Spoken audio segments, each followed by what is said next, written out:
WBAL TV is taking part in the National Association of Broadcasters National Day of Action. This kicks off the White House's call for all Americans to get the COVID-19 vaccine in the next month. Joining us this evening is Dr. Chuck Callahan, co-director of the Baltimore Convention Center Field Hospital and vice president of population health at the University of Maryland Medical Center. Thanks so much for joining us tonight, Dr. Callahan. Thank you. Thanks for having me. Absolutely. So you know this, mass vaccination sites, they're no longer drawing big crowds now. Nationwide COVID-19 cases, they're down more than 90% from the peak in January. Same thing happening here in Maryland. How is the state now shifting their strategy to meet that lower demand?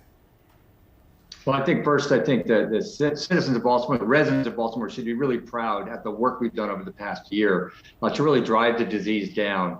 And then we had a huge outpouring of individuals interested in getting the vaccine when we first started the large sites in February and late January and February.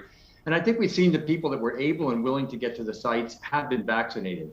I think what needs to happen now is the same thing that happens in medicine in general. We need to move healthcare and health to where the people are. So there's a push for mobile and community-based vaccination that I think is part of the overarching strategy to reach out to where people are waiting still to get the vaccine, deliberating perhaps on whether or not they're interested in getting it.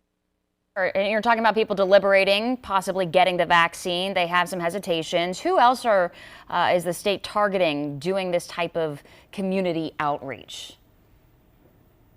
Well, I think it's the folks that so far have still been deliberating. They're sort of waiting, and we recognize that within our population, certainly there are those people of color who have reason to be sort of suspect. And I think all of us have an effort to reach out to those communities that have been marginalized by healthcare in the past, to reinforce the importance of the vaccine, that now is over 2 billion vaccinations given across the globe, certainly a great track record, and the opportunity for us to be reunited with family and friends we haven't had for over a year. Yeah, we're all loving that now that some of us can do that at this point. But the Baltimore Convention Center Field Hospital, that is functioning much like a community vaccination site right now, several hundred vaccinations a day. But that's not all that goes on there. Can you tell us what else is happening?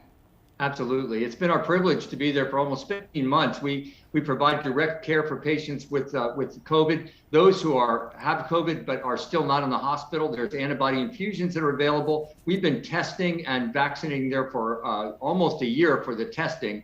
And I said we really represent the full spectrum of the population approach really to COVID, which is treatment of disease, screening for disease with isolation and quarantine, and then ultimately prevention of disease, which is the privilege that we have now over these past months at where we are in the stage of this disease. All right, Dr. Callahan, thanks so much for joining us. We appreciate it. Absolutely. And for more information on which mass vac sites are closing and when, you can go to our website, WBALTV.com.